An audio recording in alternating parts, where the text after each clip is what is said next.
tried to measure us by time, by place, by what already passed. But the Raiders were never history. They were built for what comes next. A man once said, the greatness of the Raiders is in its future. The shield was forged in commitment to excellence. No shortcuts, no explanations, only standards. Silver. Black. Forever. Just win, baby. Not pretty. Not easy. Just win. Once you wear the shield, you never take it off. Once a Raider, always a Raider. From Oakland to Los Angeles to Las Vegas, the torch never dimmed, the fire never left. This is Pride and Poise.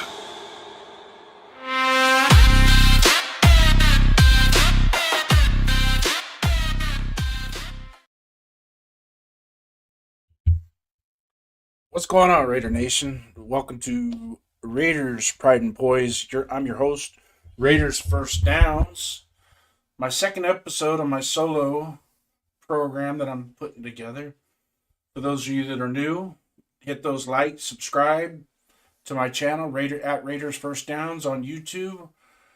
Hit those thumbs up, ring that bell for notifications, and that way I can get my numbers up and start coming up, give you guys a little bit more insight and more of a fan feeling, I guess you can say. But today's show, the purpose of it is driven to, let's just face it, let's start off with the overall season and what the expectations are in the NFL going forward and what our expectations are as Raider fans.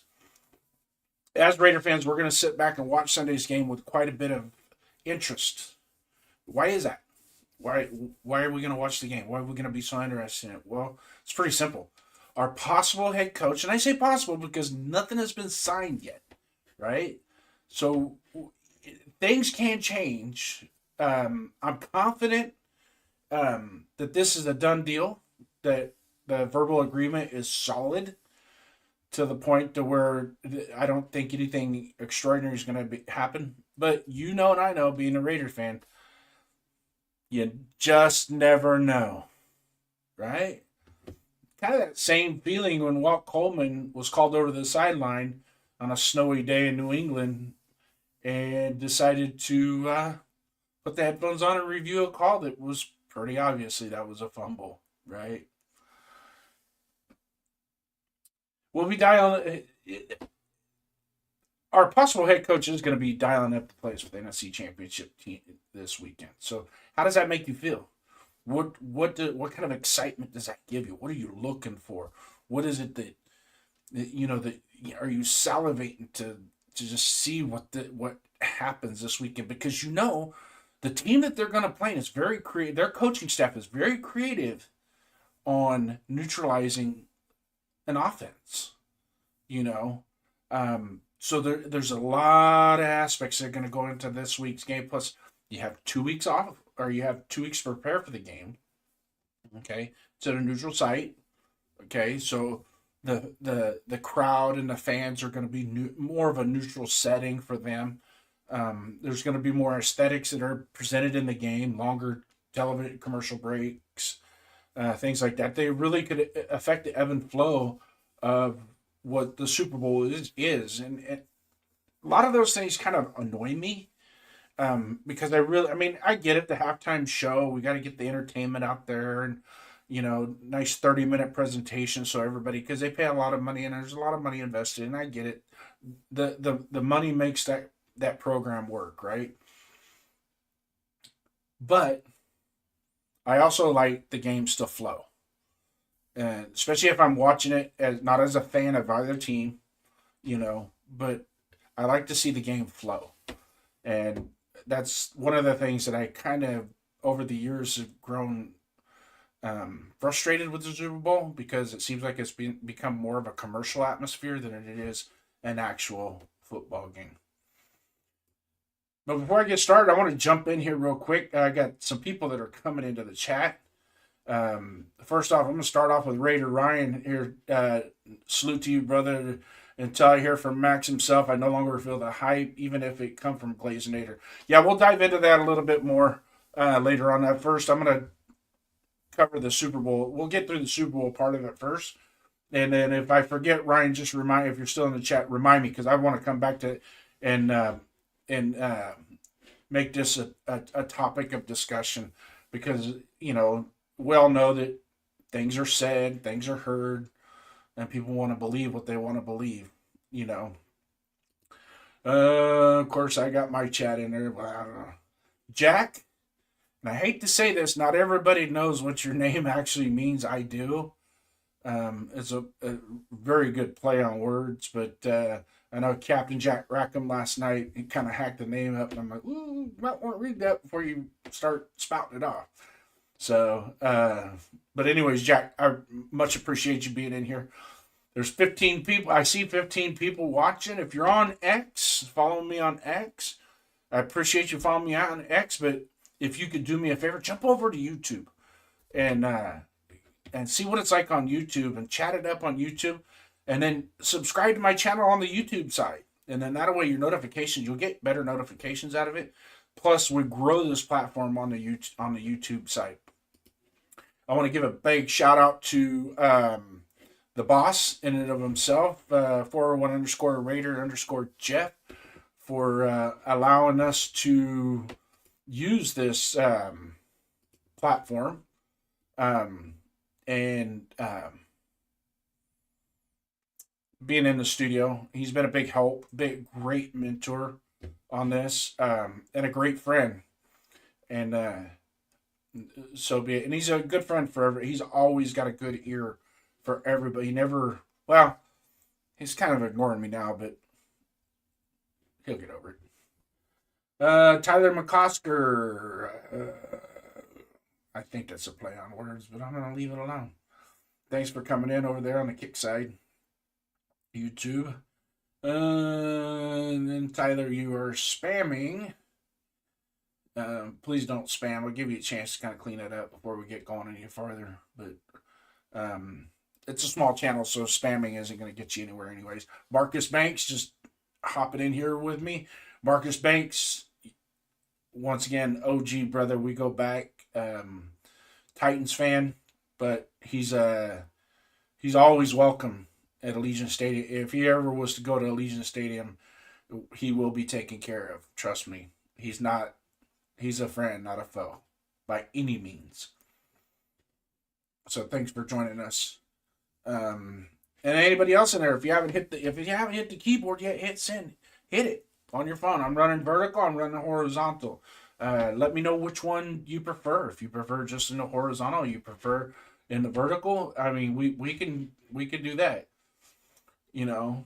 And so, but doing it in both, it gives everybody options. You got options on how you want to watch this show, right?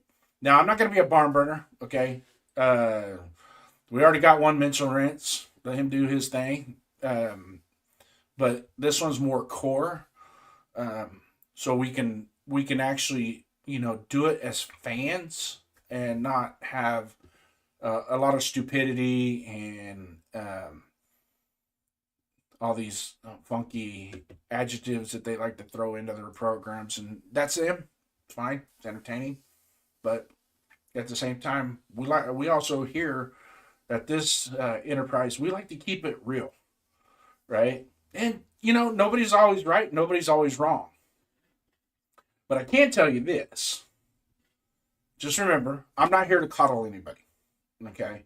Nor am I here to make you mad, all right? If I make you mad, let me know, okay? Because I don't want to make enemies, and then if we can't talk about it or we can talk about our differences, then what's the use of even discussing or having any type of dialogue over our our passion, which is what? I mean, you can see it right here. It's the Raiders, right? So if you're in there, make your chats known. Come with it. Tell your friends, get them in here. I know you got friends sitting around doing nothing right now. Tell them. Discord, any of my Discord guys, where you at? Make yourself known. Hit them buttons, man. Let's talk, chop it up. I know the Discord was rocking and rolling at 4 o'clock this morning when I saw it, and it hasn't let up. So, make yourself known. All right. So let's get into this. First, we're going to start off with, let's talk about Seahawks and Patriots key matchups. What are you looking for in this? Throw it in the chat. What you think you're looking? What do you think is going to be a deciding factor in this game? I'm looking forward to Jackson Smith and Jigba going against Christian Gonzalez. I think that's going to be a really fun matchup to watch, just to see how that plays out. Secondly, is how is Seattle's run game? Who they're not going to have Charbonnet this week. Charbonnet's out the rest of the season, so it's going to be Walker, okay, and then they're going to have to figure out a way to substantiate and keep that run game going that they've already established. That run game, the Seattle's run game has been very impressive, very efficient. I know some people have gone out and said, well, they're 25th. The last 5 games are 25th in rushing, and things are askew with numbers, and I get that. But sometimes, even though that they don't hit that century mark as a team, sometimes the running game in of itself, 80 yards, sometimes 80 yards could be sufficient to prolong a drive, to get you an extra set of downs, to get you maybe across that 50 a little bit quicker with time on the clock in the first half, to where you can get some points. It's all about the points, right? And timing and scoring is very important. Understand that, especially, we talk about game managers as quarterbacks, right? Quarterback's a game manager. Well, that's one of their priorities as a quote unquote game manager, is to make sure their team is going in the right direction and getting in position to satisfy the scoreboard and keep people happy, and knowing that when the fourth quarter comes around, they didn't put themselves in bad positions and lose the game because of mistakes they made first, second, and third quarter. Don't waste downs. I truly believe an effective run game, 3-5 yard runs are effective because they can continue to give you those options and opportunities to keep those first downs going. And then strike when the iron's hot, right? Strike when the iron's hot. So sometimes it's not very beneficial to rely on your passing game and making your passing game the focal point of your offense. There's one team in particular right now that I truly believe would be in the Super Bowl right now had they not abandoned the run game and stayed with the passes, had not abandoned the run game and utilized it a little bit more late in the third quarter into the fourth quarter, they would be in the Super Bowl this year, and they would have beat the Chiefs last year, and that's the Buffalo Bills. And I truly think I don't understand why they fired their head coach and kept the offensive coordinator, because the offensive coordinator was one making those calls. But I'm sitting there watching the game. You can go back and watch when we had the watch party over on 401 Raider Jeff's channel. I'm like, they just stopped running the ball. Why did they stop running the ball? That's the most stupidest thing that they could have done, because that kid was on fire. I mean, he had 70 yards in the first quarter. Yeah, he put the ball on the ground. Okay. Well, you take him out for a series. You get him over the sideline. You hook him up with this running back coach. What caused the fumble? Where were you at? What were you thinking? Did you relax? Were you relaxing your grip when you were hitting that hole? Work on some of the fundamentals on the sideline and say, hey, is he ready? Is your head in the game? Get it back in there. So that's going to be a key component. I think this week, the run game is going to be important. I think the run game is going to be even more important for the Patriots, because they have a second-year quarterback in Drake May going out onto the field in probably the biggest game he's ever played in his life. Now, mind you, he never experienced championship football at the college level. Okay, so he's gonna have to. This is something new, and he just played in the AFC Championship game. And yeah, it was bad weather, but he kind of struggled a little bit, even when the weather wasn't as bad at the beginning of the game. He's still struggling a little bit. So, and you guys all know that the defense is the intensity of the defense, the outlier of the defense, and the scheme of the defense is a totally different ball game when they get into the Super Bowl and the championship games and what you play in a regular season. So, earlier on, those are some of the matchups. Do you guys have any? If you guys have any key matchups that you want to discuss, throw them in the chat. Marcus, if you're out there, man, hey, lay something out there. Let's discuss it. Let's talk about it. But at the same time, because if not, I'm gonna move on. So, let's start while you guys are clamoring. If people are just clamoring to get in here and chop it up, but let's start with the injury report. I'm gonna start with the Seahawks injury report. We have Nick Imanura did not practice on Thursday. He has an ankle injury. Word is that should be good to go for the game. Offensive tackle Charles Cross has a foot injury, limited participation. He's questionable. Robbie Aus, he's got a neck. It sounds like he's going to be out because of the injury. The type of injury that he has is just not calming down. So it's one of those that it's probably best just to not even try and use the offseason to regain your health. Sam Darnold, full participation with that oblique injury. And from what it sounds like is his participation in practice has been greater than what it has been since he's had the injury. So it looks like he's going to be a full participant, no limitations, which also in turn might open up a little bit more of that offense for him. Ernest Jones, linebacker, he's got a chest injury. He's full participation. Josh Jones, ankle, knee, full participation. Julian Love, safety, shoulder, for full participation. Brady Russell, the fullback, he's got a hand injury. He's a full participation. Eric Sauber, the tight end, hamstring, full participation. Drake Thomas, he's full participation as well. So getting back to Robbie Outs, the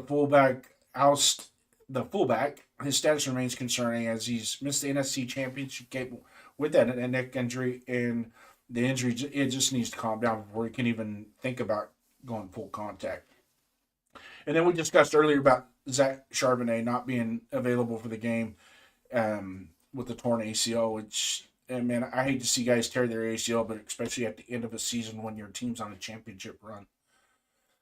So let's jump on over to the Patriots injury report. We got Drake May has a right shoulder, plus he had illness this week. He was a full participation in Friday's practices. He's listed as active, so we don't have anything there. He's just basically an administrative add to the injury report. You never want to get caught not putting them on the injury report when you have situations like that. You get in big trouble. Here's one that's Here's one that's concerning for the Patriots is Robert Spillane. You guys all know Robert Spillane. Wish we still had him. He played very good this year for New England. I kind of knew when we didn't re-sign him that was going to be a bad deal for us, and it was a benefit for New England. But he did not participate today in practice as questionable. And let's get into the synopsis of it. The team's leading tackler is battling an ankle injury, although he expressed 100% confidence that he would play earlier in the week. His absence from Friday's practice does raise some concern.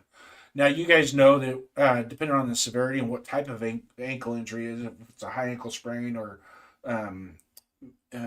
the type of that you just roll your foot, a lower ankle sprain, depending on this type of ankle sprain that he has, whether or not he could tape it up and go. So we'll see. That's one that kind of, if he isn't able to go, that's gonna put a big dent in their defense with the key green dot guy not being available. All right. We also got linebacker Harold Landry. He didn't practice today either. All right. He's got a lingering knee injury. He was downgraded from limited to non-participant between Thursday and Friday, putting his availability in significant doubt. Thayer Mumford, limited participation today, questionable with the knee injury. Joshua Farmer with the hamstring is a full participant, will be active. And running back Terrell Jennings has a hamstring and was moved to the injured reserve. He is out. So that's the injury reports for both teams at this time. If you guys got any questions, comments, or concerns regarding that, just let me know. But we'll get into it. So, Money Chuck, thanks for coming in, my friend. Thanks for coming in. Key matchup, Travion Henderson versus Seattle's defense. How do you see that going, Jason? Well, Seattle's defense, their front four is pretty solid against the run. Now, I know the Rams had a little bit of success running the ball against him. I don't think Travion Henderson is quite up to that Rams running game. He's electrifying, don't get me wrong. But he's more of a opportunistic type running back versus creating his own opportunities. It's more seizing the opportunities when they're there. So you look for him.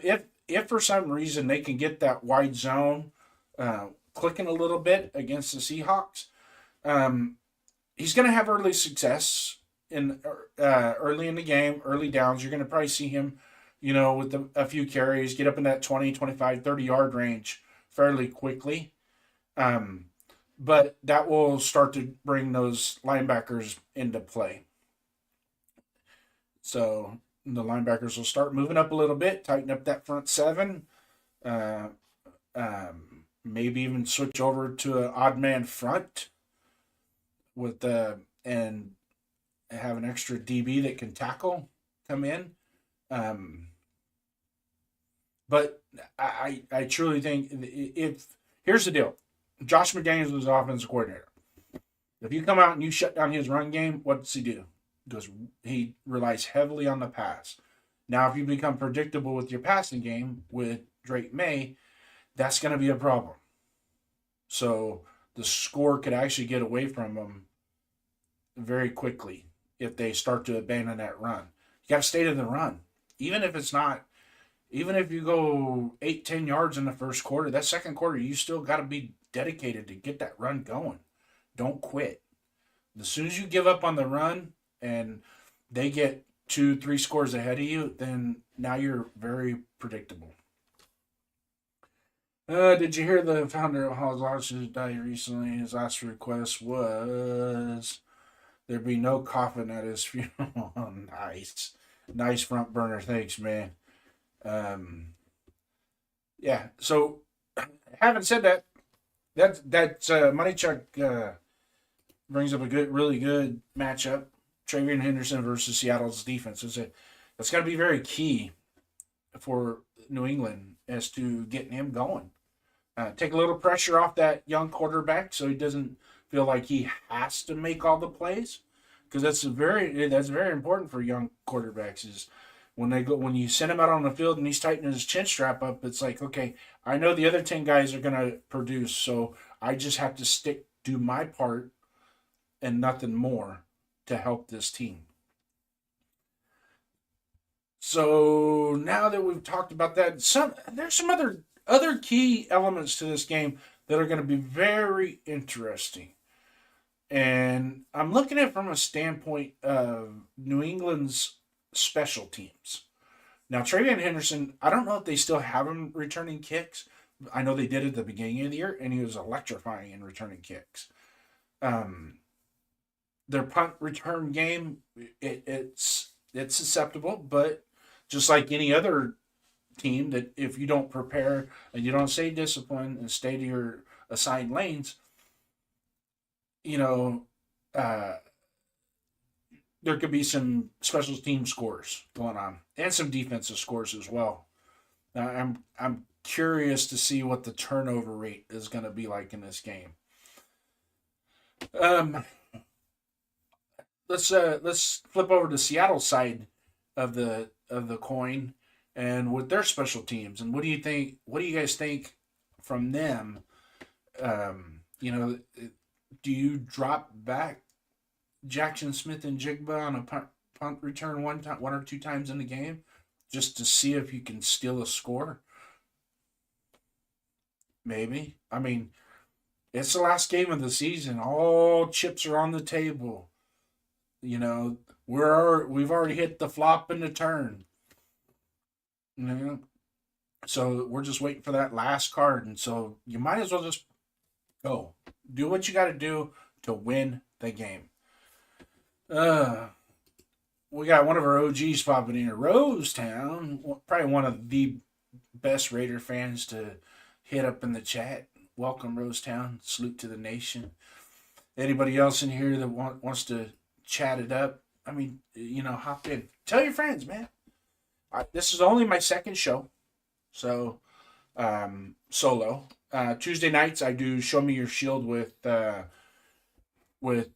Donuts Duncan, where we try and bring in Raider fans and talk about Raider fandom, and try not so much to push evil dissension amongst ourselves, because as you know and I know that lately it just seems like that's what's happening, and we need to kind of get away from that, stay a little bit more connected and more united on the front, and hold it down. It's very important because our organization, believe it or not, that organization depends on us more than we depend on them. So if we start to implode as Raider fans and destroy each other, then it's going to make it harder overall for the whole Raider Nation. So just have that in mind. And I'm guilty of, trust me, I'm guilty of being a butthole and in the chat. And recently it kind of got away a little bit. I own it. I don't regret it, but I own it. But just make it fair. That's all. Make it fair. Speaking of Donuts Duncan, there he is right there. Salute, my friend. Next we got Rosetown. Good thing Matt shut down those trade rumors. Yeah, let's talk about that for a little bit. The trade. I kind of got a little perspective of my own as to that whole situation.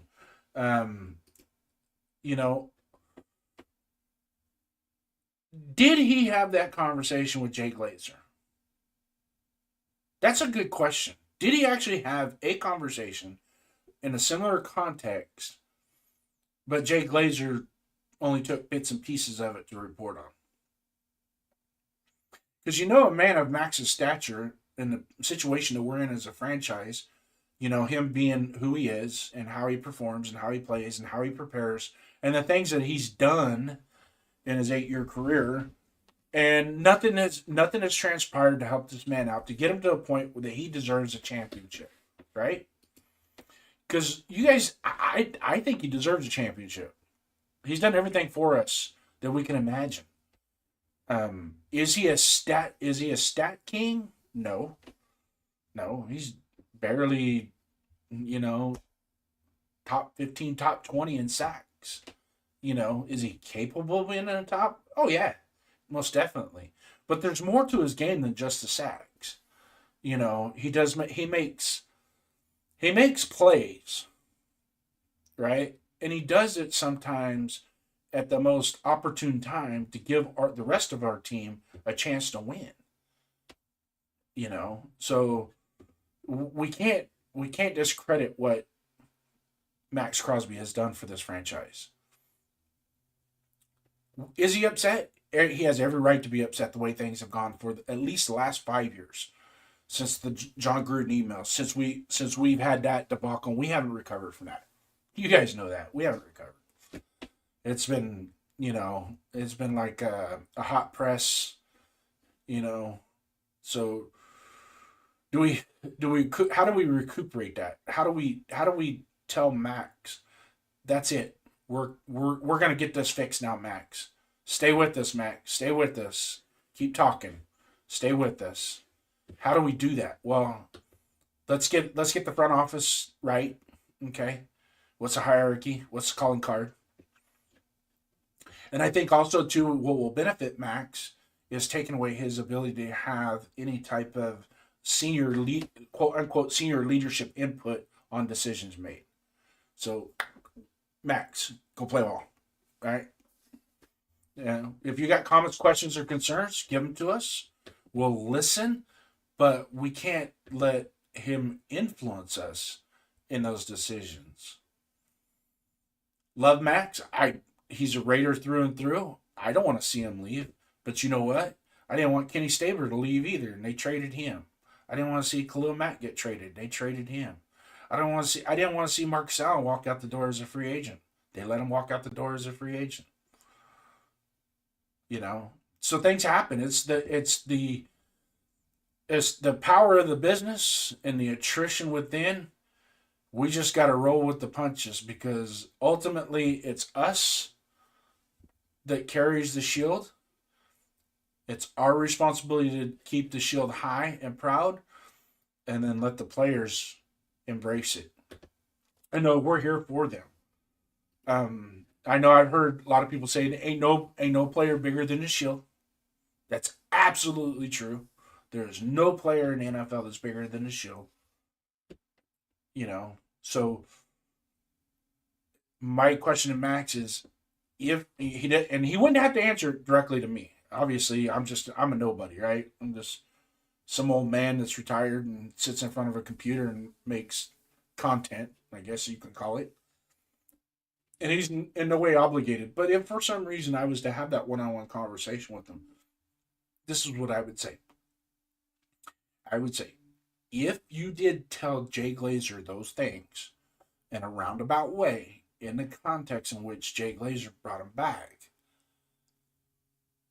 don't be ashamed of it, okay? Because sometimes venting, there's a difference between venting and actually being totally 10 toes in of, nope, you got to trade me. I'm not playing for you guys.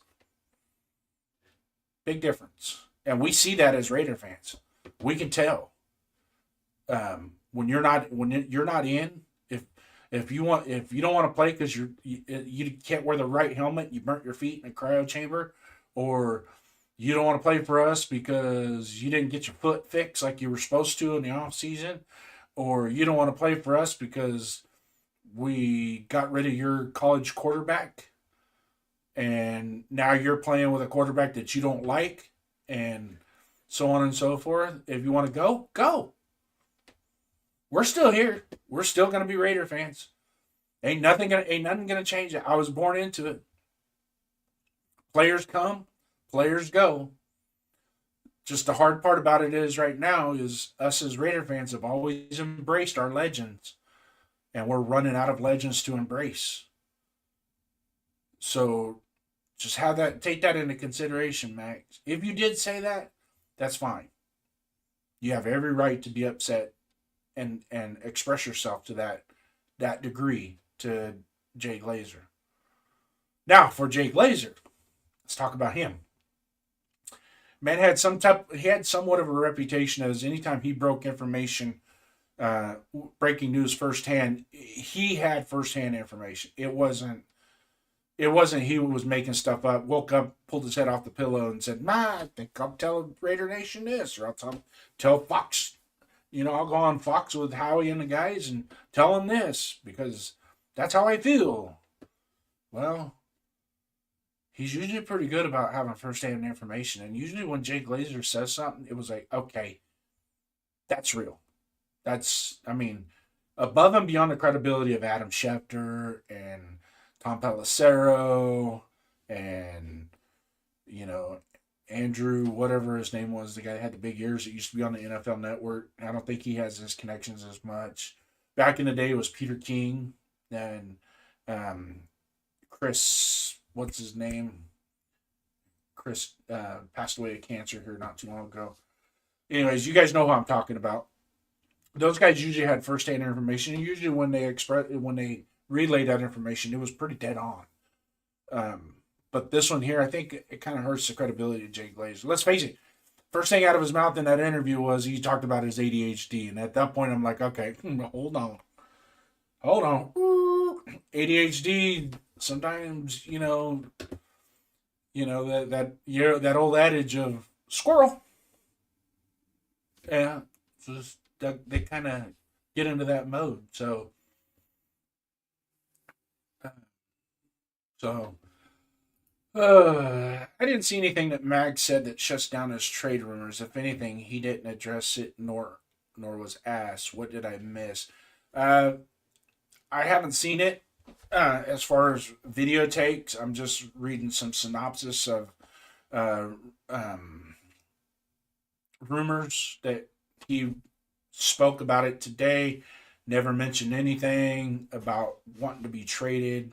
He's a Raider. He lives in Vegas. His home is in Vegas, and he plans on staying in Vegas. And that was, I say those things not in quotations because I can't quote them. I didn't see them directly from him, but those are kind of what was relayed to me through what I read.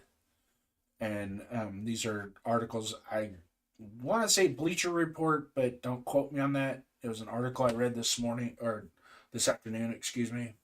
It was a couple hours ago I read it. But we'll just leave it at that. So if for some reason he does get traded, I'm not going to be upset about it.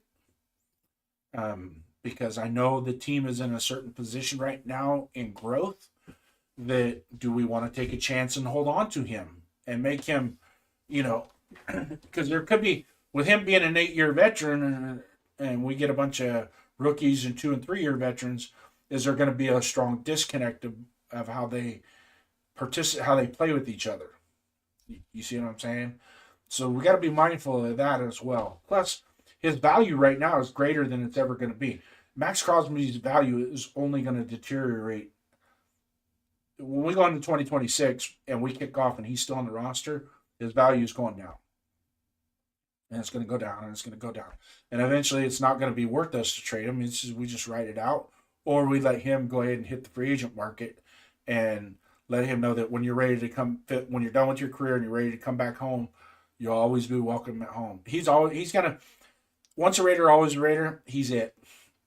I'll say it right now. He's done what it takes to be that. It just sucks that we don't have more of him to embed with him when we come back.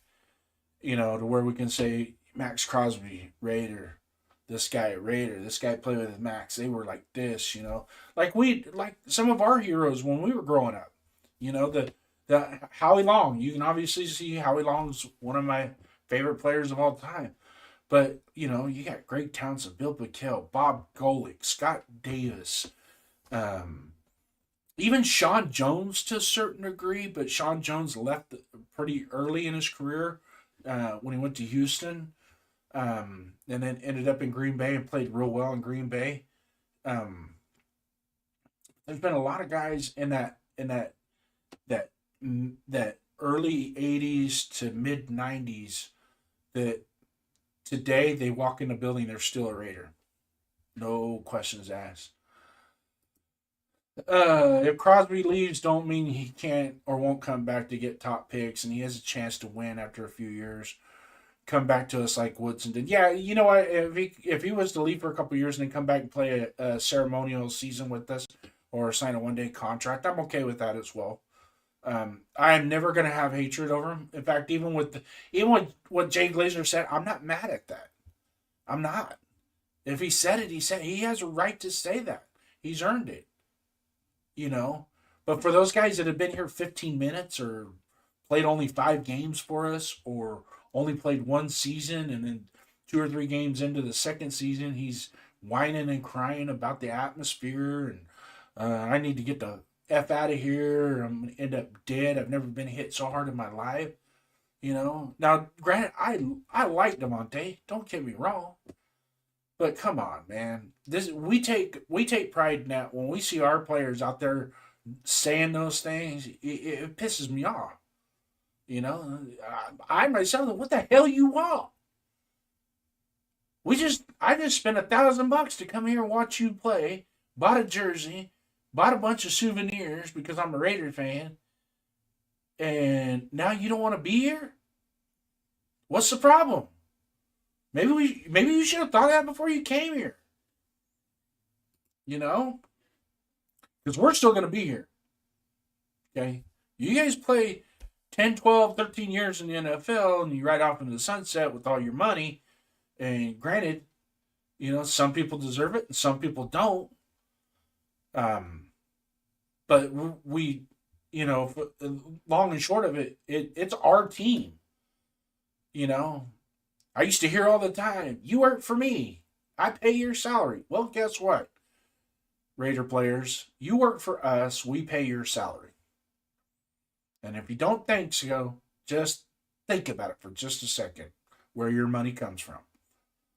Hard-working Americans that want just to be entertained and watch a bunch of guys play football, a sport that we all love. And a lot of us dreamed about playing, but just physically or just couldn't do it.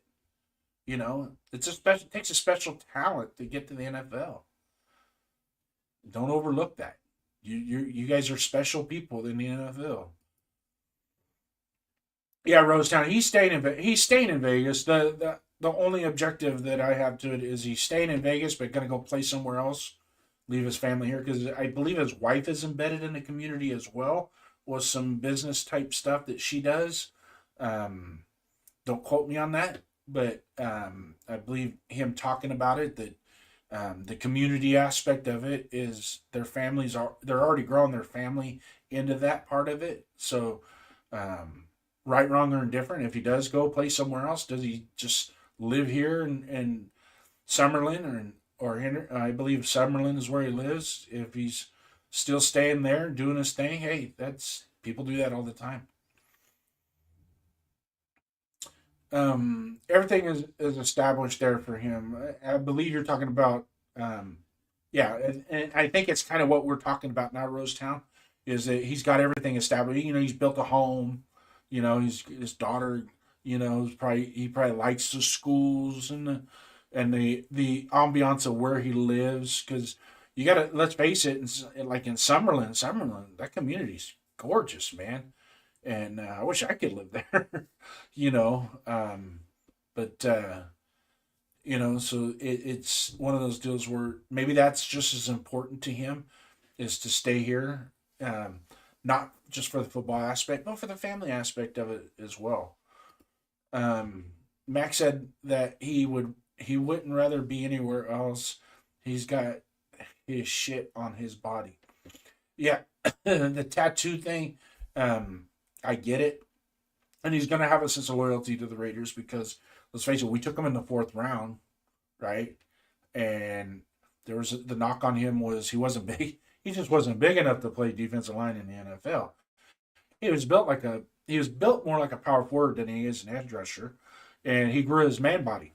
He got him a man body, and he parlayed that into his play, the way he plays, and it's very effective. So, but as far as the tattoos, getting the tattoos on, I mean, that's a personal choice. I'm not opposed to it. In fact, I wanted to get me a Raiders tattoo myself. I had a guy that I knew that had one, and I wanted to get one just like his, but with a little bit of different context with how the shield was gonna be.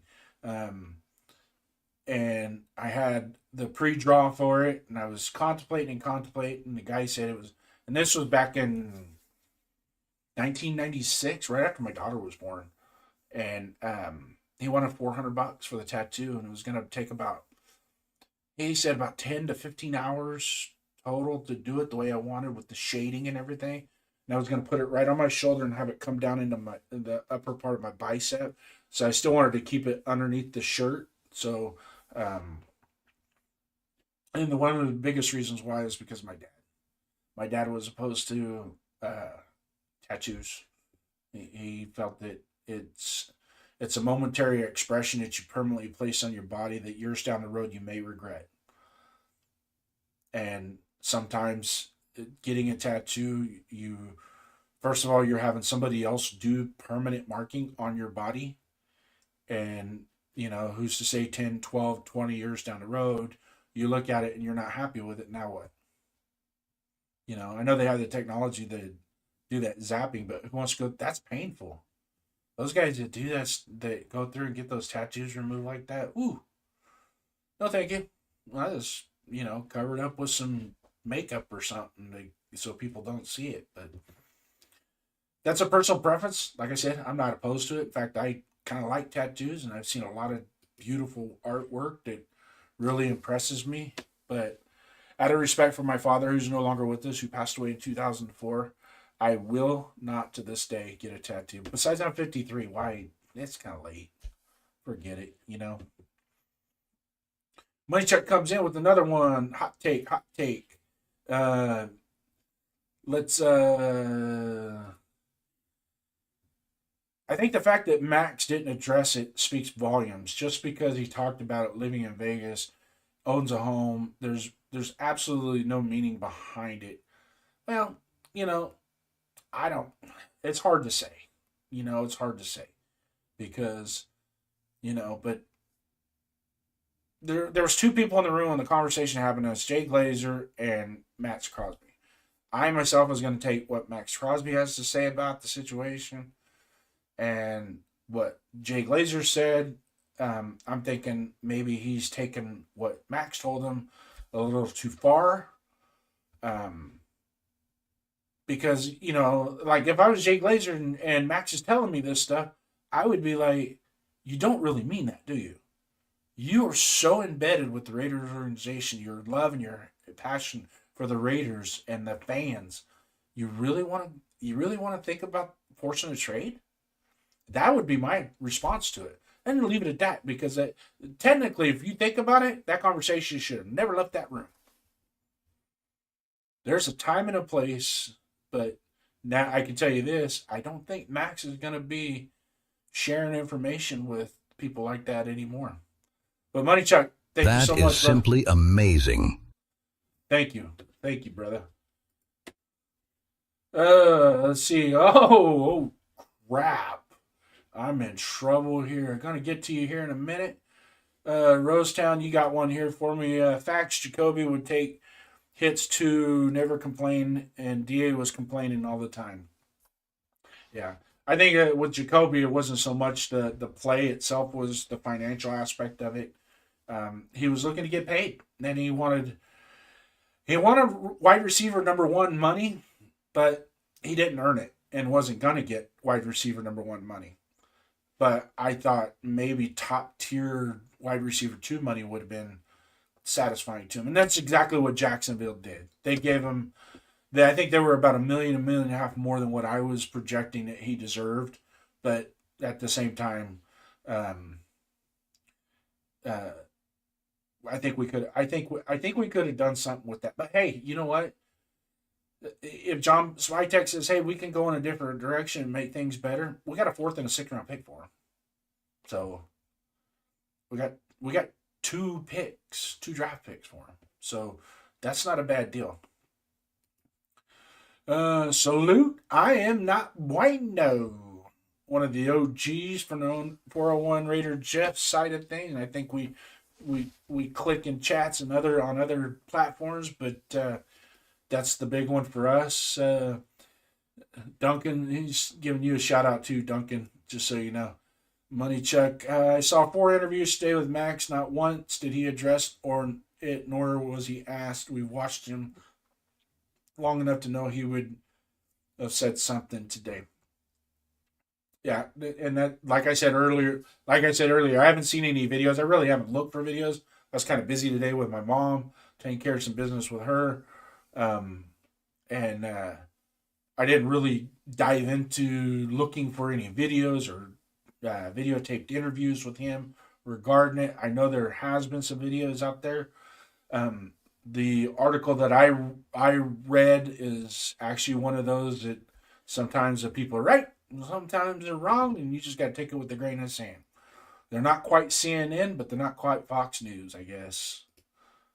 And even Fox News gets it wrong too, guys.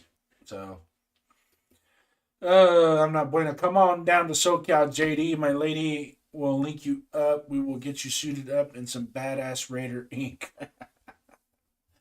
Don't tempt me. Don't tempt me. I get one midlife crisis away from getting a tattoo. But like I said, the biggest drawback is out of respect for my father. The greatest man I ever known and loved and miss. And I don't think, out of respect for him, I don't think I'll ever do it. But I can tell you this: if somebody does get a badass Raiders tattoo, I'm gonna tell you it's badass. JD, get a water transfer tattoo of the Raiders. That's a lot of Cracker Jack boxes I'm gonna have to open up, huh? Hits Boy Radio, thank you, brother, for coming in. Salute to you, my friend. Salute to you, and to all those that are in here. We're down to only 8 people watching, man. Come on, I know I ain't the prettiest thing in the world, but good God, I got a good combo, right? I can shake it with the best of them, you know. Donuts Duncan Raiders saluting. I am not bueno. So is everybody pretty satisfied with what we talked about with the gossip and news? Some of you guys that have got in here late, we already kind of went over a little bit with the Super Bowl and expectations and whatnot. And my one of the key matchups that I'm looking forward to watch is Jackson Smith and Jigba going up against Christian Gonzalez. I am really looking at 2 really young studs getting after it. That's going to be a lot of fun to watch. I don't know. I mean, I can see the Patriots running a lot of cover 2 out of that. Maybe a little bit more Tampa 2 to get that underneath cut off with the linebacker. That's also if Spillane's playing. If Spillane's not playing, that's going to change a lot of that, right? So kind of a little bit of excuse me, a little morph onto the defense. And Vrabel is pretty creative with, he's got a nice defensive playbook at his disposal to go after it. So, yeah, give me your score predictions. What do you guys think, man? Well, I'm going to throw mine out there. I got 31-17 Seattle. I think going into halftime, it's going to be about a 17-10 game going into halftime. And I think Seattle comes out third quarter and puts a couple quick scores on the board, makes it 31-10, and then just holds down the fort and grind clock from there and get the win. It's they're playing chess, not checkers this week. So there's going to be a lot of decisions that go into it. And one of the things that I'm looking forward to is which coach is going to make the stupid call on a 4th and short on the plus side of the field when they don't have to, just because they're down 1 score. I don't know where those analytics came from. Punt the ball. Get your defense back out there. You get a good punt out of it. Get your defense out there. You might get a shorter field with a fresh set of downs. And on the flip side, you're giving your offense a chance to come out, rest a little bit, get their bearings a little bit, so that the defense does go out there and get a 3 and out or maybe a 5 and out type situation, and gets the ball back and usually maybe you got the ball back at the same location. Now you can start all over and start attacking the field. So which coach is going to make that stupid decision to go for it on 4th and short? Rosetown coming in with 27-17, pretty close to what I got. Got a 31-17, somewhere in that ballpark. I think early on there's going to be a lot of because we know the pregame of the Super Bowl a lot of times can take where the players overhype themselves a little bit and their emotion. They got to kind of settle down and get get the breathing under control, and they start. The game usually in the first quarter. You see it 7-3 or 3-0 in the first quarter, But once they start getting clicking, I think these two teams, the way they're designed, the way they prepare, they're going to be prepared. Is it the ebb and flow of the game is probably going to be more later first quarter into the second quarter. And then we'll start to see some really good football after that. I'm hoping. I'm hoping for a really good football game. Um, the weather's going to be. I don't know what the weather's going to be quite yet. I've heard like 30% chance of rain. Um, who knows?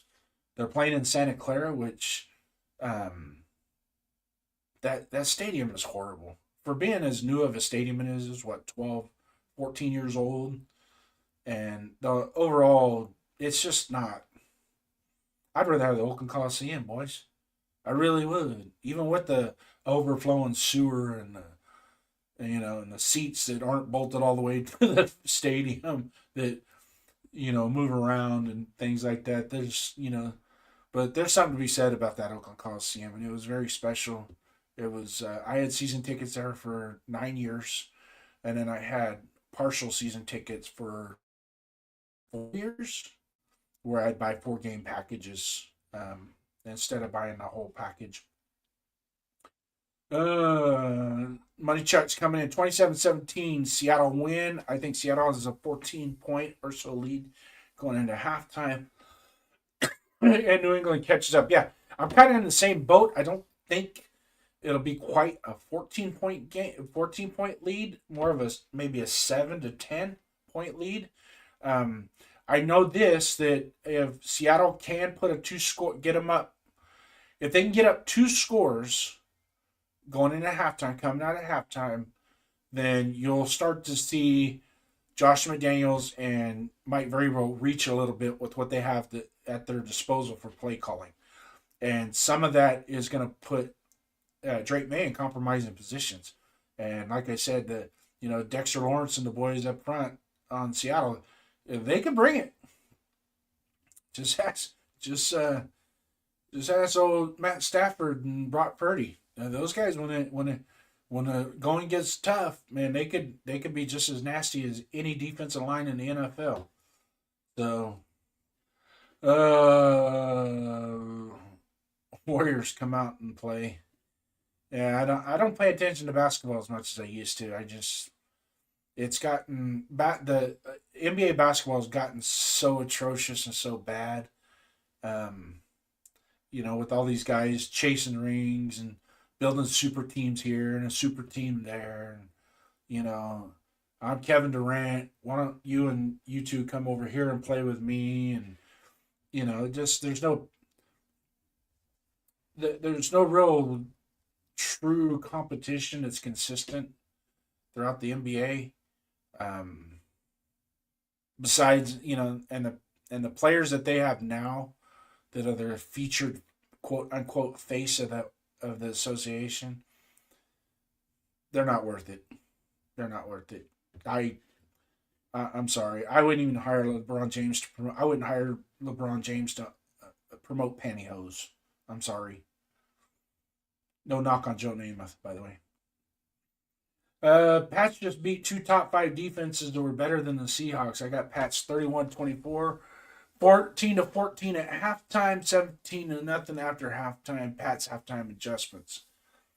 So you're kind of in that same ballpark, but you're flipping the teams, right? You're going Pats on one side. I'm Seahawks 31-17, and kind of the same ballpark of how the scoring is going to go and things like that. Right on.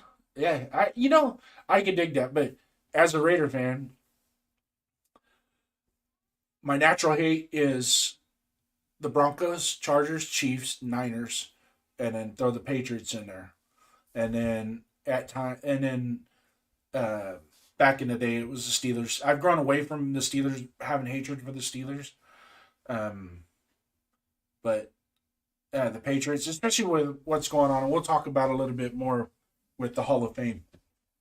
We'll get into the Hall of Fame a little bit here in the chat. So if you guys want to talk about the Hall of Fame and whatnot, be ready. It's coming. All right. So a little bit later in the show. All right. I think Hollins has a big game. Yeah. Yeah, it could happen. Darnold, I'm thinking, not Donald, but Darnold for Super Bowl MVP. Sam Darnold for Super Bowl MVP.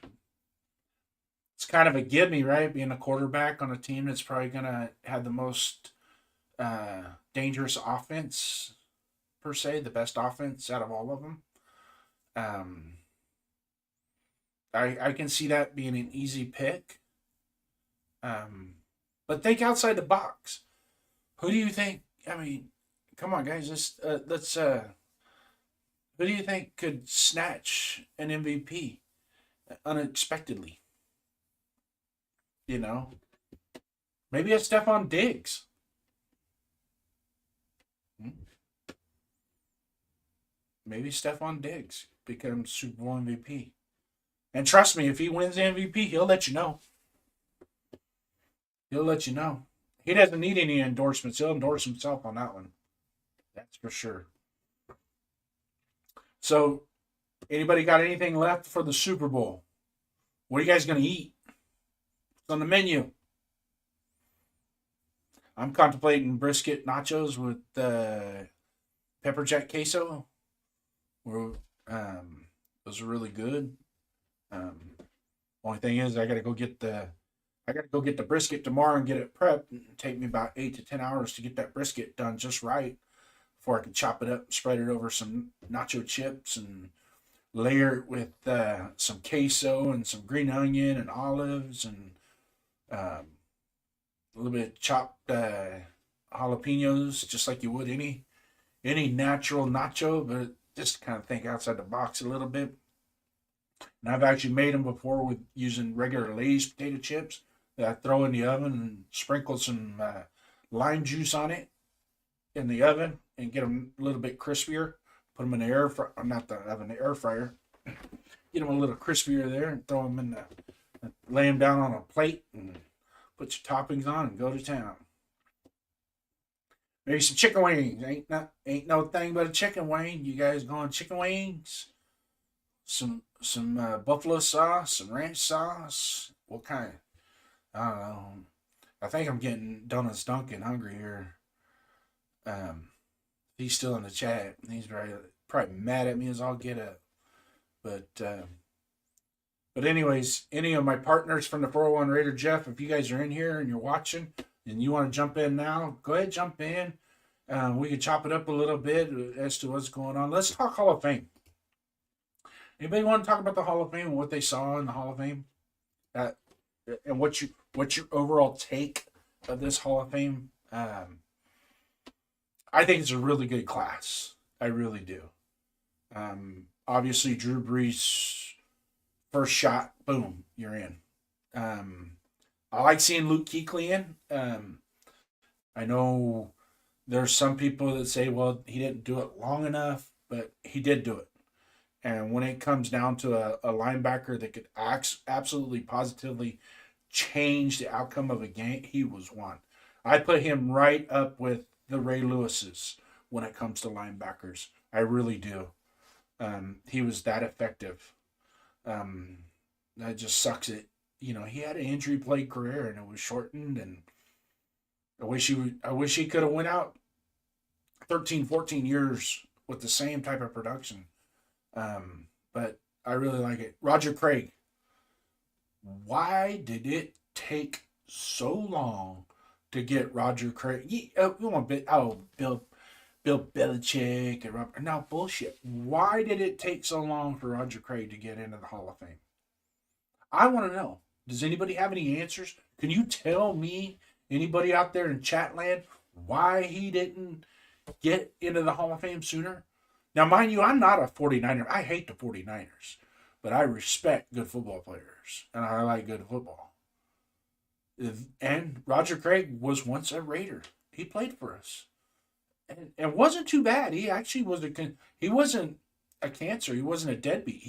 He contributed. He had made some good plays and was effective for us in a very short amount of time. I think it was 1 year. I think it was only 1 year that he played for us, and this was during the Plan B free agency type stuff with him. We got him and Ronnie Lott and Ricky Ellison from the 49ers, and they played for us. I know Ronnie Lott that was fun to watch him play for us, but man, why did it take so long to get right? He literally was a trendsetter when it came to that West Coast tailback, right? Not only was he effective between the tackles, but he was effective in the pass game. 1,000 yards rushing, 1,000 yards receiving. First person to ever do it, right? That's a quintessential. For those of you that like to uh, pump on stats, that in and of itself should have been at minimum, second year Hall of Fame inductee. I can see maybe the first year riding it just a little bit, so the cause could be created a little bit better. But this long, guys, come on, man. Why? Adam Vinatieri, not gonna knock it. I really ain't. What a clutch field goal kicker he was. Um, I wouldn't put him in that like booming leg kind of kicker. Kind of what you're seeing now, where these guys are basically chip shot 50 yarders or chip shots now for him. But when it come down to game winning, game tying field goals, whether it be with the Colts or the Patriots, it didn't matter. When when either Tom Brady or Peyton Manning spiked the ball to kill the clock to bring the field goal unit out, they had all the confidence in the world that that guy was going to come out and win the game for him. That's huge. That's really huge, and he was definitely he earned the right to be in the Hall of Fame. Now I'm not knocking it. So I think the slope or the mountain that special teams have to specialists have to do to get into the Hall of Fame is a little bit steeper, but those that have climbed that mountain and then ascended, they deserve it. Okay, don't Ray Guy deserved it. Ray Guy should have gone in way sooner than what he did, but as long as he got in, that's the important thing. And we'll talk about some Raiders that should be in the Hall of Fame as well as we go forward. Let's see. There was another one that I was going to address. Uh,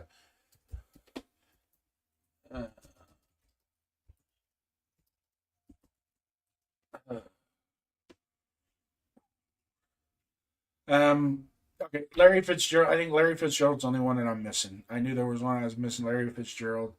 Um, Most definitely. That guy was he was a core wide receiver, did everything the right way, played for one team for 17 years, um, was super reliable, dependable, um, never complained, just went out and did his job.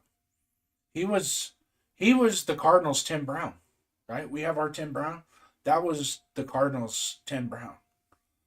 Um, I wish Tim Brown would have got in a lot sooner because let's face it, there's a difference between being a Hall of Famer, catching touchdowns from only six quarterbacks versus what Tim Brown did, catching passes from I think it was 29 different quarterbacks that he caught touchdowns from.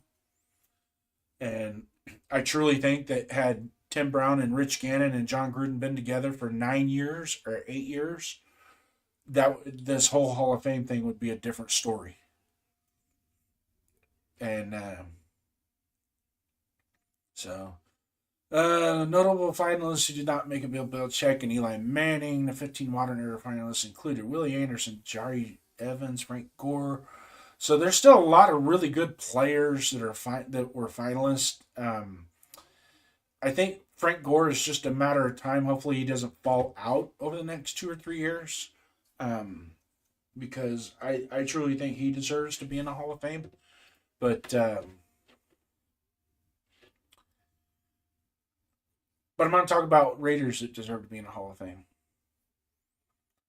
And there's two in particular that I think absolutely positively should be in the Hall of Fame, and it's a travesty that they're not. And that is the 1983 AFC Defensive Rookie of the Year, none other than number 93, Greg Townsend, who is our franchise sack leader. Okay?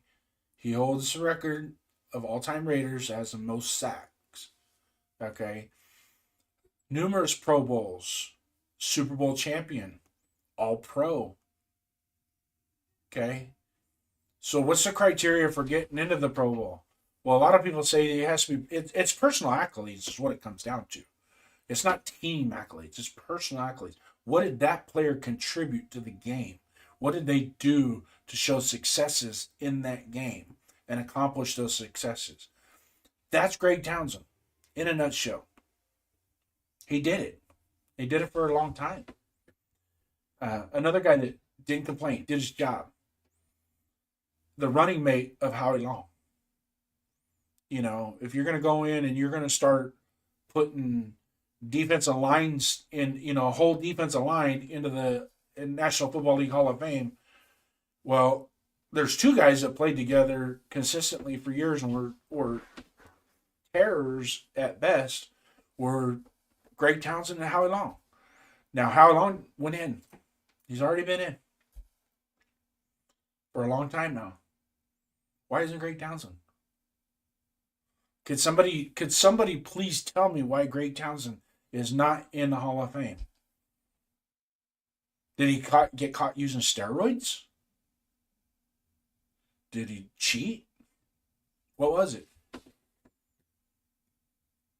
I don't think if you ask any of the voters, I don't think there's a viable excuse. They don't have a viable excuse. Now I'm going to get to the second guy that I think needs to be in the Hall of Fame. That's a Raider. Lester Hayes. Why ain't he in the Hall of Fame? Oh, he wore stickum. Stickum. He didn't get all those interceptions without those stickum. Because when they took the stickum away, his interceptions went down. Okay. Watch him. You're a voter. Did you watch him play? I mean, what did he do in Super Bowl 18 against the Redskins? Him and Mike Haynes, who is in the Hall of Fame. Okay. Now, Mike Haynes had a previous career in New England that we traded for, brought him over, and finished that year with him at the other corner. And those two were absolute beast. No ifs, ands, or buts about it. Those two right there. I put them up against any combination of cornerbacks that ever played in the game. And I'll beat you to the punch. Lester Hayes was Revis Island before Revis Island. Go back. The videos are out there, guys. Go into YouTube. Watch some of the old games. Just watch Lester Hayes. That he constantly was in position, constantly disrupting patterns, and off the edge blitzing. Are you kidding me? He had 2 sacks in the AFC wildcard game against Houston in 1981. You know, he was a consensus All-Pro Defensive Player of the Year. Right? Leads our team in receptions. In 1981, he had 13 interceptions. He technically had 17 interceptions. 4 of them were overturned by penalties. But he wore stickum. Okay. Stickum was legal. Everybody had stickum on. There's a ton of people in the Hall of Fame that wore stickum. Tons of people that wore stickum in the Hall of Fame. Jerry Rice still used it after it was banned. He'd put the clear stuff on his wristbands. Or he'd turn the tape upside down on his wrists. And then put a little extra coating on there. So he had it on his wrist. And then just kind of... What was the problem with stickum? Did it really give you an advantage on catching the ball? I don't think so. I mean, that stuff basically, the tackiness wore off on it within minutes. That's why Lester kept so much of it on him. He put it on his socks and stuff. So whenever he hit the ground or get his hands on a receiver and start to lose that tacky, he'd do like this. And if the tacky would start going away, he'd reach down the socks, grab a little bit more, or if somebody out on the field wanted a little stickum, he'd just stick his foot out, reach down, get some stickum off the Lester. Lester was the one he was like a assistant equipment manager when it came to the stickum out on the field. He was more than happy to bring it out there and help you out. So,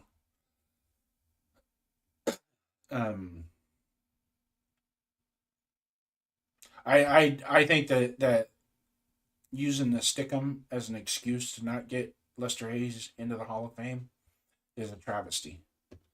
It's a bigger travesty that they waited until after Kenny Stabler and after Cliff Branch to induct them into the Hall of Fame after they passed away, knowing full well that those voters of the Hall of Fame, they knew that Kenny Stabler deserved to be in the Hall of Fame. They knew.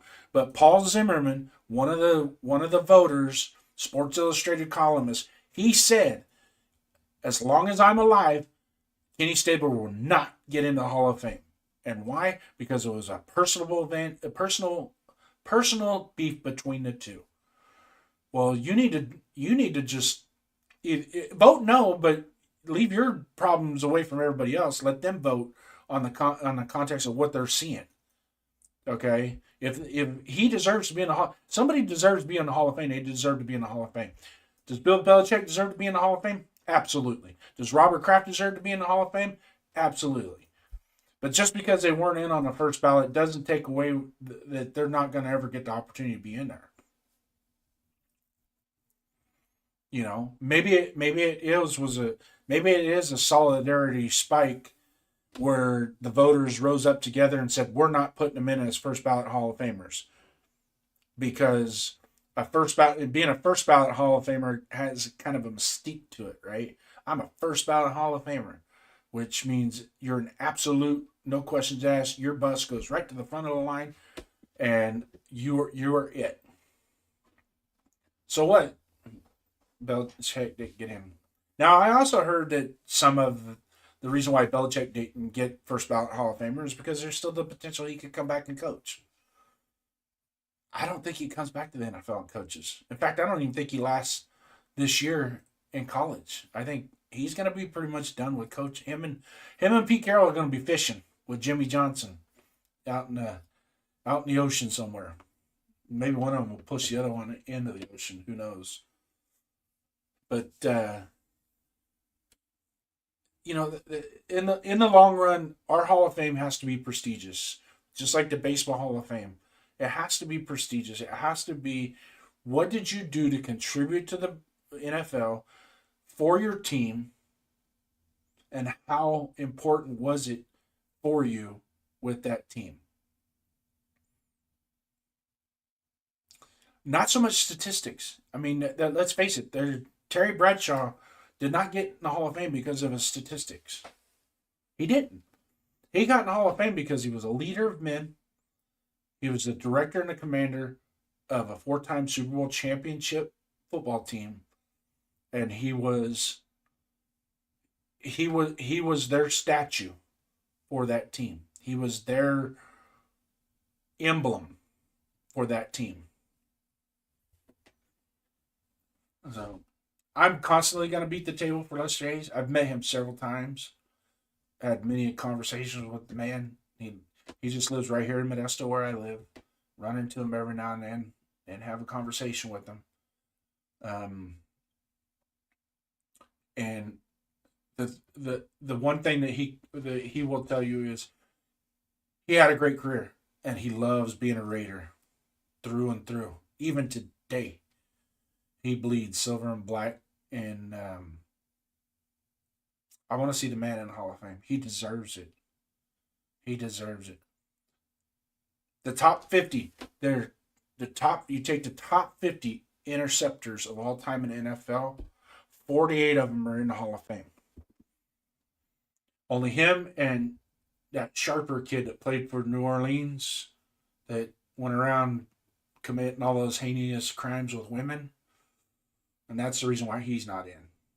But if you just look at his football acumen, you know, where he was as a football player, he deserves to be on from a statistical standpoint. He's just as good as the rest of them. And you can look it up. Just look up top 50 in all time leaders in interceptions in the NFL, and Lester Hayes is right there. But again, it's Stickum didn't help him cover the people. Stickum didn't help him with dropping his hips and breaking.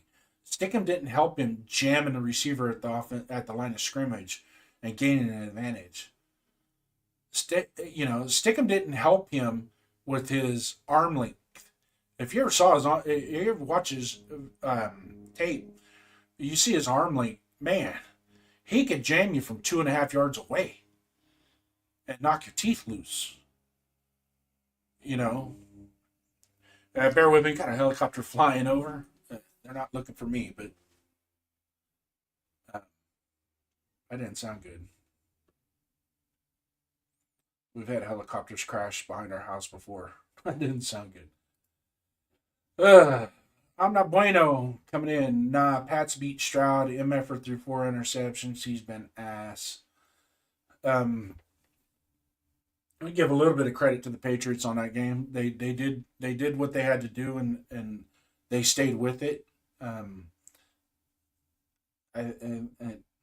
hate to say this, but I think what we've seen out of CJ Stroud is going to be the best we're going to get out of him.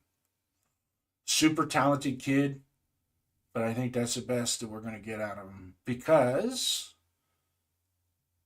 I truly think the absence of Tank Dell hurts him tremendously, because having that 4.2 speed on the outside to open up the middle, that makes a big difference. I mean, it does. You send Tank Dell on a 9 route, or a fly or post corner, and you just send him on the route, and it's like the secondary has to respect his speed. He's so fast, or he was. I doubt he's going to be as fast, and I pray the kid gets to come back and play. But if anybody saw that injury, it was one of those. It's probably lucky he still has his leg. Nico Collins is another guy that's really good, but in the playoff game he was banged up. I believe he had a hamstring injury, if I'm not mistaken, in that game against the Pats.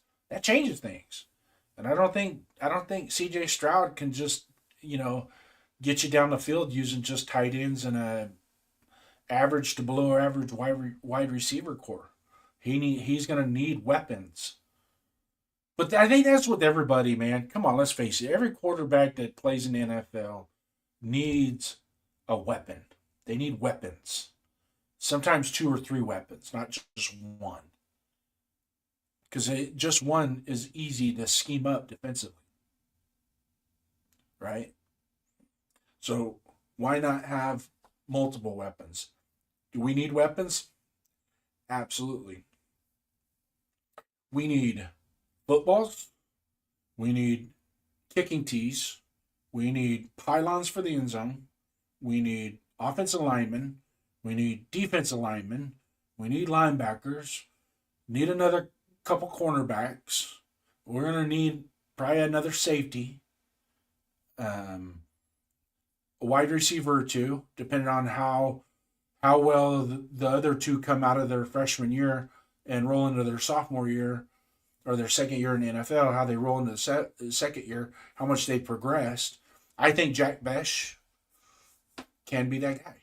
I mean, such a small sample size that we got of him last year. I mean, they never really the kid never really got a chance. And then when Aiden O'Connell came in and played, and Aiden O'Connell gave him some targets, was like, I think this kid can play. I really do. I think he could be one of those guys that can get you anywhere from 6 to 10 catches a game and anywhere from 65 to 110 yards a game. I really do. And sprinkle in touchdown here, touchdown there.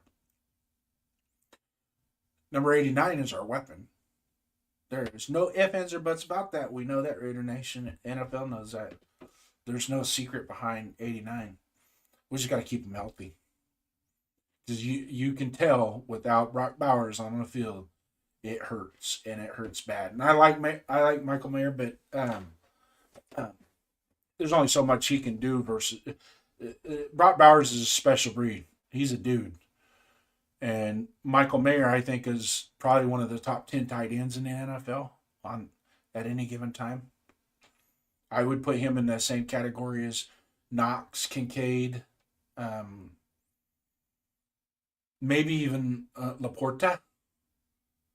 Pretty close. Maybe a better blocker. But he's not in that Kelsey, Brock Bowers. And you got to watch out for Loveland and Tyler Warren, those guys, because they're good too. It's amazing how well the tight end position has really become an integral part of today's NFL. And the kid coming from Oregon, Shadiq, he's going to be good too. Just keep your eye on him. He no slouch. Hits boy, I think for a rookie, he got does a pocket Besh. Working the middle would be something he leans on, but put Besh in a slot. I think Besh is going to be more of an outside receiver, only because you get his size and strength out on the outside, and you utilize it a little bit more. Slot receivers, that's more of a Trey Tucker style, but we can also get another slot player in a draft, maybe in the 4th or 5th round, get somebody that's a good slot receiver. But on the outside, we're going to need more outside help because I don't trust Thornton. I think Thornton, even when he was in college, was kind of a one-trick pony, I guess you could say. I mean, you could tell he only caught 25 passes in college, he only caught 25 passes his last year in college. Other people.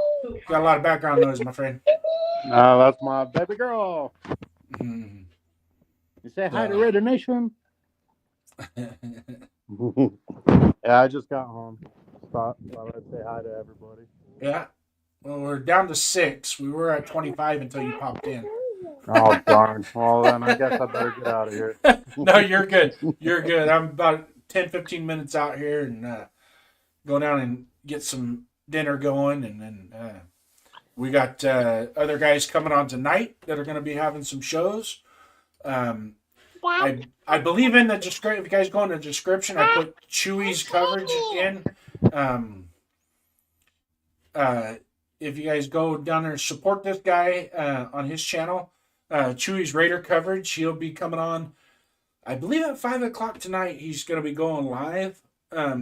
Basically, same stuff. We kind of cut from the same cloth. Central California guys, type thing. And diehard Raider fan. He's younger. Obviously, he's about the same age as my daughter. So, but he's got really good content. The skipper tonight, I believe this skipper does have a show tonight. I thought I saw something in the studio that he had prepared. Usually on Friday nights, he has a show that's what's called No Huddle. No Huddle is an attempt by him, and he's doing a really good job with it, is bringing in fans of other teams. Instead of just talking Raiders, bring other fans of other teams in and really celebrate the culture of football in and of itself. And because we have a stigma as Raider fans of being ignorant. I don't know if you know that, Duncan, but every time I ever run into fans of other teams, Raider fans are just stupid. Actually, Raider fans are a lot smarter than you think. A lot smarter than you think. I think that guy just had a bad run-in with some drunk ones. That's all. Well, but every fan base has some really bad and dumb ones. But I'm going to do this. I'm going to throw Chewy's link in the chat.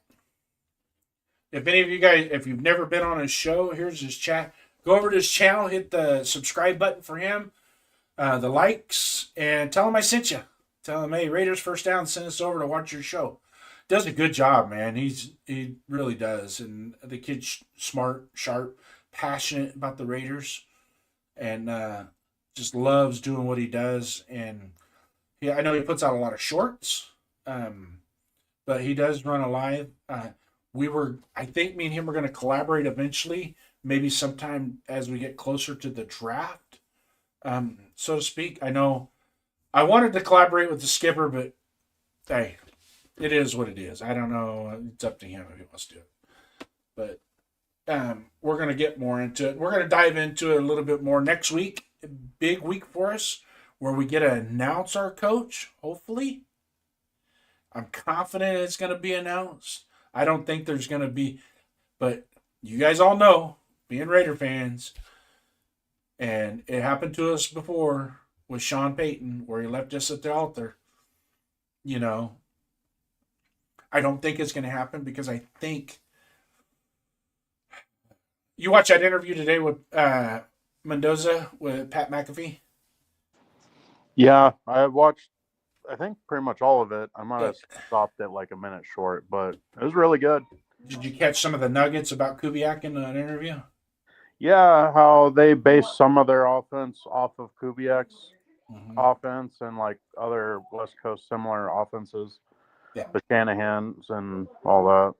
Yeah, he actually came out and said we only run 45% RPOs. I don't get any more candy. A lot of people are under the misconception that that's all they do is run. That's all Indiana did was run RPO.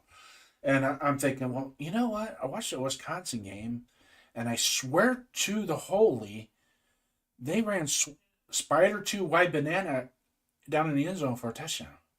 That's not an RPO. It was dead on. It was just as if Steve Mariucci or John Gruden or Mike Shanahan called that play. It was just the only difference was they didn't run reverse. The quarterback did not reverse pivot, so he straight pivot, and I think the reason why behind that was because there was a hot blitz in the A gap. Him and the running back noticed it, and he just got out the hell out the way so the running back can hit that blitz. That poor running back got lit up on that play. But yeah, go back to the Wisconsin game and see down in the red zone. A nice play there that kind of reconfigures that. And then, we're going to get more into it. I know Raider Nation, we have this team trade back, Team Mendoza, right? And I get it. Totally understand. And I'm not 100% saying that it has to be Mendoza, but there has to be a plan, right? Yeah. I don't think the trading back for the sake of just getting extra picks is the right choice. No. And in fact, what's his name from the Baltimore Ravens? Who's the GM for the Baltimore Ravens?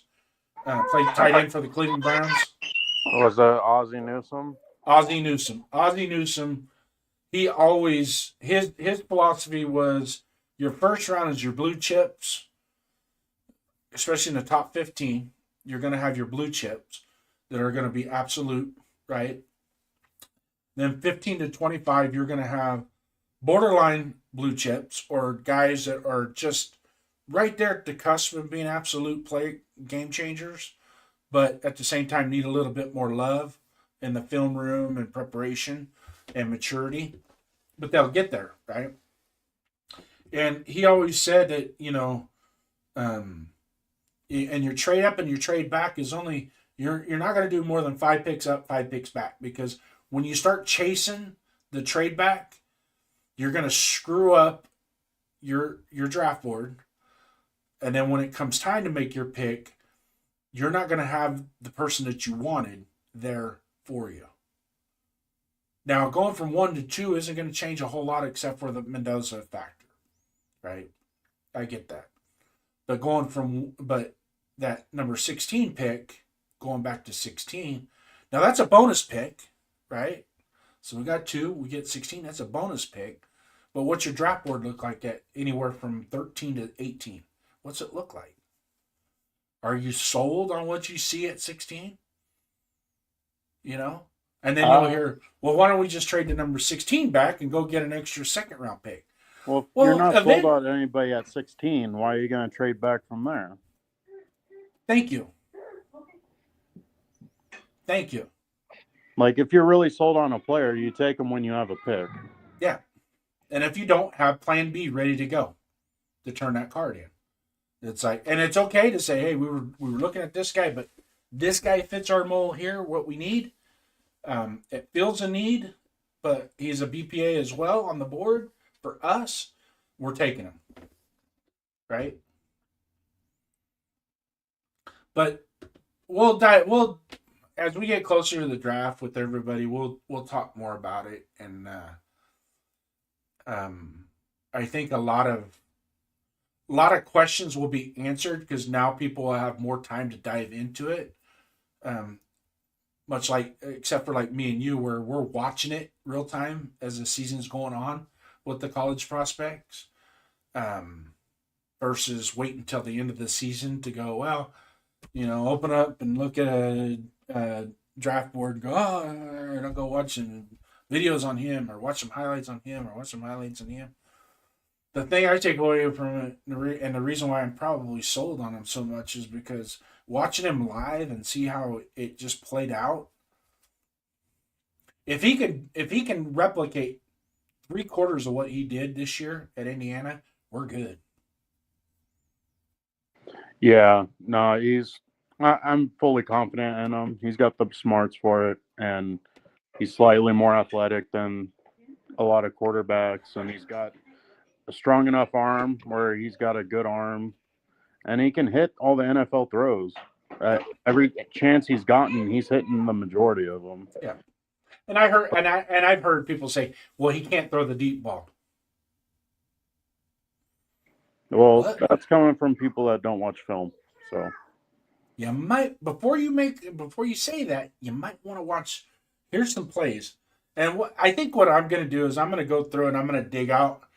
I'm not going to do any all 22 or put plays up because of the copyright crap that you got to go through. And I know 805 does it. He does a great job, and I respect 805 for what he does, and he's got great takes on it. But also too, there's more to it than that. So some of the high throws, for example, I don't like some of the high throws. Well, I don't know if anybody's figured out. I have. That some of the high throws that he made were because that's his receivers chose. That was their target.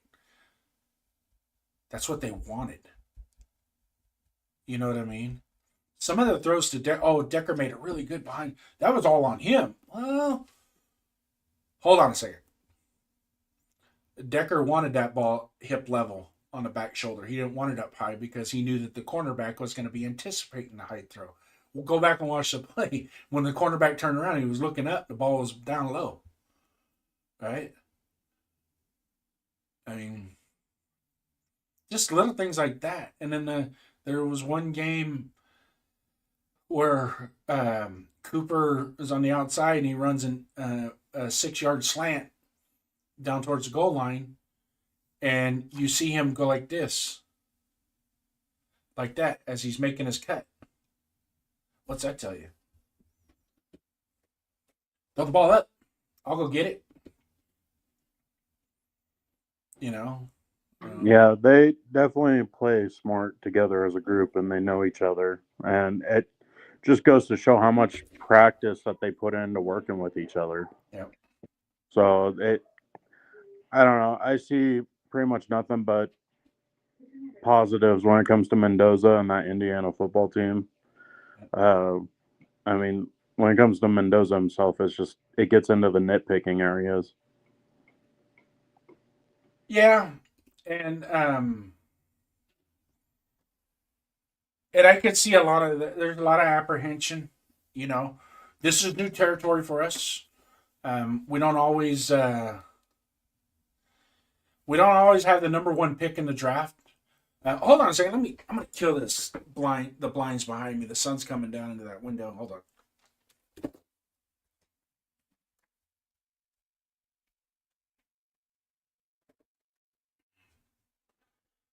Ugh.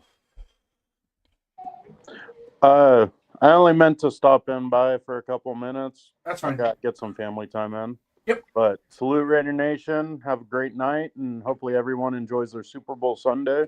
Yep. And have a great rest of your podcast, Jason. We'll do. We're almost done here. We're wrapping it up. We're going on an hour and 40 minutes. So, yeah, we'll chop it up later. I've already got Tuesday's guest lined up. And so I got the studio. I'm working on the studio for that and whatnot. So we've got that covered for this week. So, Raider Nation, Show Me Your Shield, starring Donis Duncan and myself. We'll have a guest on Tuesday. Hardcore Raider fan that was a lifelong, or not lifelong, a long time season ticket holder in the Black Hole, section 10 something. I remember he told me, but it's in the Black Hole. And he's got a couple pictures of him in the Black Hole. And if anybody ever been to the Oakland Coliseum and saw what the Black Hole was like, my seats were right above it. I liked the section 206 because I was right up underneath the overhang. So when it rained, I didn't have to wear rain gear. I just sit right there, and I didn't have rain coming down on me, and could see the game. And pre-snap, post-snap, I had a guy that sat behind me that was a college coach that was teaching it. He would, the first couple years that I sat there, it was great because he would be like, okay, this is what this is what Denver's gonna do. Watch how the guard and the center get out on this block. And I'm like, they're going to run the ball? Yeah, they're going to run the ball. It's a running play. It's 1st and 10 on the 45. They're running the ball. So, so be it. Hey, little housekeeping before I wrap this up. Everybody that's in the chat, Hits Boy, thank you so much for coming in. Yeah, I've seen that kid's pretty legit too. Curious to see where he goes. It's going to be a run on defensive tackles from anywhere from pick 9 to pick 45. Is going to be a run on a lot of. There's going to be some really good defensive tackles in this. Messidor and Bain from Miami. You got Bailey and Height from Texas Tech. The kid from Oregon that you're just talking about there. Mason Randolph from Oklahoma. He's another one that is going to be right there. I wish I had, because I got faces, and I can see faces and numbers and teams. Illinois, the kid from Illinois. Doggone it. Another one. But yeah, there's going to be a huge run. There's at least 10 really good, I'm not saying elite, but really good defensive tackles that can come in, make an immediate contribution on any NFL franchise. And so, but yeah, Hits Boy, we'll, when we start getting our draft, come on in, man. Look for 401 Raider Jeff as well. We'll do mock drafts and, piss each other off. And like last year, I was like, we should take Dylan Gabriel in the 5th round. And they'd laugh at me. And it's like, well, shit, he went in the 3rd round. What the hell happened there? It was a little high for Dylan Gabriel. I thought 5th round was, you got an extra 5th round pick. That's a round you just go, I'll take him. You never know. You never know what you might get. And those 6th and 7th rounds, you're going to be filling in predominantly backups and practice squad in the 6th and 7th round. Maybe you hit on somebody in the 6th and 7th round. But your first 4 rounds are your money rounds. And second, I'm not a big fan of trading back in the second. I'm okay. Let me rephrase that. I'm okay trading back in the 2nd round. Don't go too far. Because you start to get out of that top 50 and you're, because what it comes down to, folks, I'm going to say it one time, I'll say it one time, and I'll say it again, and I'll say it again. There comes a point in time where your draft picks the quality of the draft picks mean more than the quantity of the draft picks. Okay? That's a fact. The quality of your picks means more than the quantity. Because your chances of getting a large haul and hitting on every one of those picks is not that great. But if you're at the top of the totem pole with a good pick, you stick and you pick. Let that guy come to you. Let that guy come to you. You're gonna have an idea, you know. Do I agree with Ashton Jeanty at 6? I'm not a big fan of taking a running back at 6, but by golly, where does the position outweigh the actual player? You know, where does that when does that happen? You know, I mean, Caleb Downs is a safety. I think Caleb Downs is a top 3 pick. The first jersey he puts on when he gets selected and he hits that field, he will be an all-pro. He will. He's that good. He's a leader. He's intense. He plays the safety positions just like Charles Woodson did. So let's face it. We could do better. I got a text message coming in.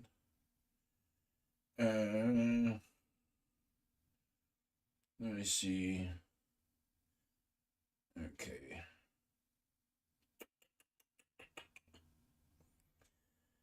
All right, got that. Yeah, I'm not gonna play that on here because I'm not in a position to be messing around with copyright infringements and stuff. But there is a YouTube short that Donuts Duncan has. Donuts, if you want to clip that URL and throw it in the chat for everybody to see, so they can see it for themselves, I prefer that than to play it. That way we don't, because I'm still learning as to what parameters you have of playing content, the other people's content on your channel. But we can definitely share URLs, the links. Throw you a link for that video. We can put that in the chat. There's nothing wrong with that. But it's just you start to get into that weird. YouTube's really weird about that stuff as to what expressly is protected content and you using it for your benefit and blah blah blah blah blah. So if I can do a whole podcast, do this for however long and it not be an issue, so be it. That's what I'm gonna do. Just like the music that I do it straight off automatically. It automatically tags it with the certificate and I don't have to worry about it. YouTube already knows. As soon as they pull it up in the description, I have permission to use that song. So, and for anybody out there, just so you know, it's right here. Go into the description box, clip that, throw it in your URL bar, and hit send, and you should be able to get that short, and it should answer a bunch of questions for you. And I'm trusting Donuts Duncan and the content of that short. I haven't seen it for myself. I'm trusting him as I have to.